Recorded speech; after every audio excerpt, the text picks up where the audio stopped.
Hello, video is starting. I hope you're well. Just get my coffee. I have a blank screen. Hi, it's Wellness Wednesday. I hope you're well. I've changed my environment today. I've moved my little desk out into the garden. I needed some fresh air and a change of perspective, so I've got my iced coffee, sitting under a tree, and I'm going to sit here for the next few hours and bash out some emails and do some problem solving before I cook something new and yummy and delicious for dinner that I've thought up. I've just been for a run not long ago, and it was very good to get out of the house. I've spent many hours tied to my desk this last few weeks, late nights, early mornings and long days. And so going for a run was not just about exercising, it was about spending a bit of time in nature and having fresh air and defragging and decluttering and sorting through some thoughts, because I found myself starting to feel a bit frustrated and negative mentally and emotionally, and I needed to clear some of that. And also, having lived in the UK for 16 years, I spent many months of the year indoors with heating on, central heating, at home as well as in the office, and then you're commuting obviously on buses and trains and various other things, so you're constantly surrounded by recycled air. And then now I'm in North Queensland, and the opposite is true. We spend 4 or 5 months of the year in air condition, and we're constantly rushing from our cars to our office to our homes where everything is nice and cool because it's baking hot outside. But today I've decided to open up all the house windows, doors, and just let the fresh air come in for a few hours while there's a bit of a breeze around, because I think we all need as much fresh air as we can get, particularly at this moment. And if you're not feeling well and you've locked yourself away, please do open up and have fresh air and let clean air come into your lungs. I think it's very healing. And if you can go and sit outside under a tree, do so, because you get a lot of good energy from nature and a lot of good energy from trees. And that's why I've moved into the garden today, so I could be surrounded by some trees and grass and be on ground level as opposed to in my office. So that was a bit of I was following my own advice, which is to get closer to nature and breathe in fresh air for work as well as rest as well as play. So that's a good option.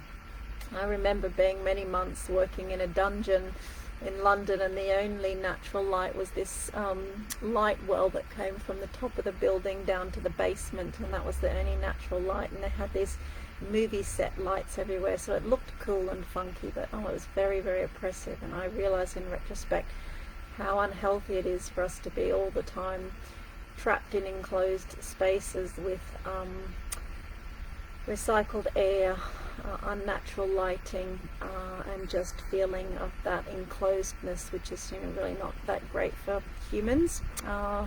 So it is good, which is why outdoor schools are so popular these days. So it was a big motivation of mine for my kids to go to a school that had real grass and real trees, as opposed to astroturf and tarmac for playing surfaces and no natural trees. So that was a big motivator for me to move back to Australia when it was time for my kids to go to school. So today, as I was running, I was thinking about self-awareness, because the team and I that I'm working with on my international project, we set an intention in our New Year call to have self-awareness as our team value for this year, and also really to think about the impact on others with what we say and what we do and how we act and how we behave. So I recognize things that I need work on myself. One of those is patience. I'm immensely patient in some aspects of my life and very impatient in other areas of my life. So one area that I'm impatient in is waiting in line and queuing. And there's a line in my book which says, I never stand in line. I always go to the front of the line and say, what's this line for? And then I decide if I want to join it.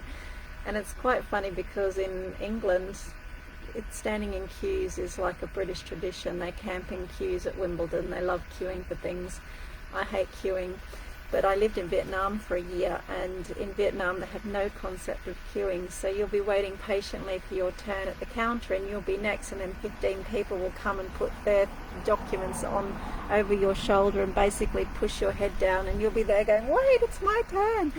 So I had many funny instances of that happening in Vietnam. What I'd have to say is, stop, it's my turn. So that was a funny reminder for me today.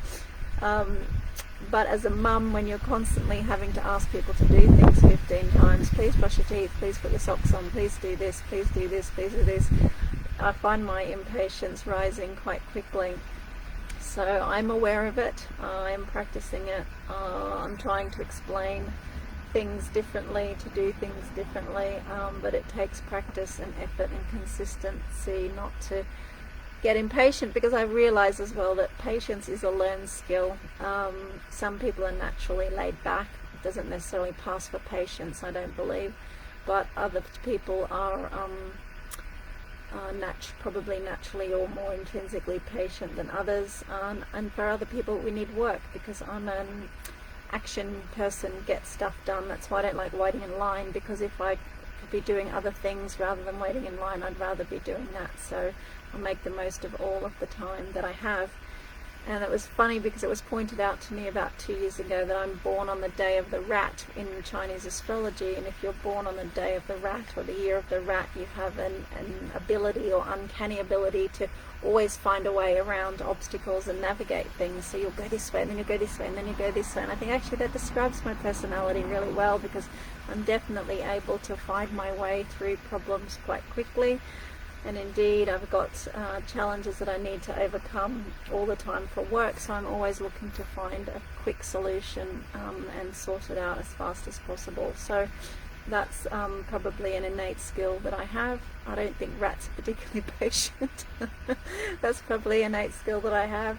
But I'm also born in the year of the rabbit, so I think that makes me probably cute and cuddly as well. So whilst I might be a mischievous rat, I'm also cute and cuddly, so I can also attest to that. I've had a busy period in the house of decluttering the last week, so decluttered and tidied the shed, had a curbside collection, sorted out all cupboards in the house, reorganized things. I feel a lot lighter, a lot more peaceful. Just did a huge drop at the charity shop this morning.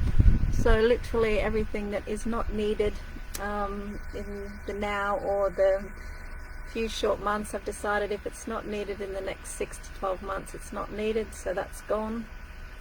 So yeah, that's been, feels like a massive load off, and I'm looking forward to the year to come, which is about making space really. So changing things up, changing perspective and making space for new things. So as I finish the last part of my job, I thought, right, I'm going to go home and make some space for new stuff and new opportunities and new things that are coming. And indeed, that's kind of what we're focused on with this project that I'm managing in Brazil. And this week I've been zooming all over the world. I've been to Bermuda, Brazil many times, Armenia, London, Egypt, Mumbai, Israel, just everywhere really in the globe. So over the course of the last week I've zoomed to all 4 corners of the planet in those different time zones.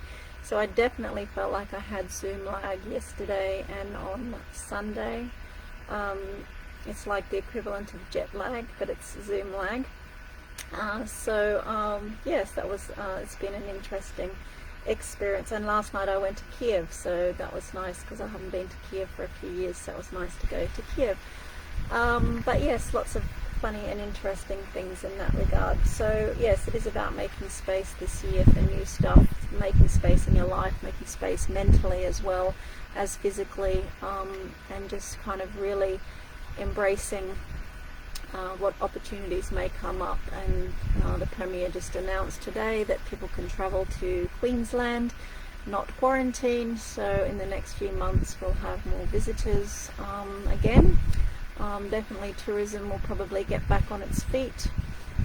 Gives us that have international family more options in terms of going to see family abroad, knowing that you don't have to quarantine when you get home, particularly travelling with children. That's just a nightmare.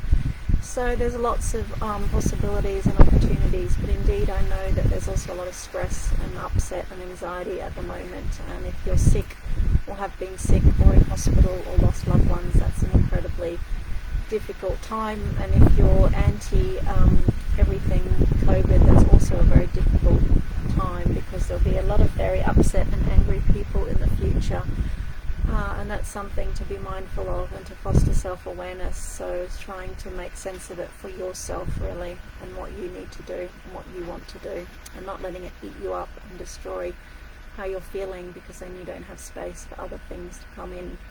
So that was just some hints and tips from me, from my sunny but slightly breezy garden, which I'm grateful for. I'm going to finish my coffee, smash out some work, and then go and make lunch, brunch, dinner, whatever it ends up being. So I wanted to send you my love, tell you to take care of yourself, and I will see you again real soon. Take care. Bye.